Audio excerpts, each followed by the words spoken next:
My name is Phil Siegel. I'm a product manager at Vega Inc. in the Rockwell Automation Technology Partner Program. Vega designs and produces resolver to encoder converters, which enables the Rockwell Kinetix drive platform to integrate easily to resolver feedback motors. Vega designed a converter board to plug directly into the Kinetix drive to reduce cabling. The Rockwell Vega configuration is a cost-effective solution to upgrading existing systems with resolver-based motors. This solution allows motor, drivetrain, and cabling to stay in place while upgrading the drives to the Kinetix platform. Any resolver feedback motor can be used, so this configuration opens up a new window into upgrading Rockwell drives on any resolver-based system, regardless of who manufactured the motors.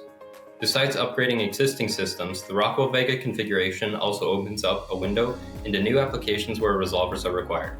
These are applications for harsh environments related to extreme temperatures, radiation, and high vibration where encoders are vulnerable. Applications in harsh environments are a part of almost all industries. Examples of temperature applications are frozen food handling, cryogenic storage of vaccines, and furnace tending. Examples of radiation-based applications include medical, sanitation, and diagnostic equipment. Stamping presses are an example of high vibration applications. For more information on Vega Inc., please visit us on the partner locator.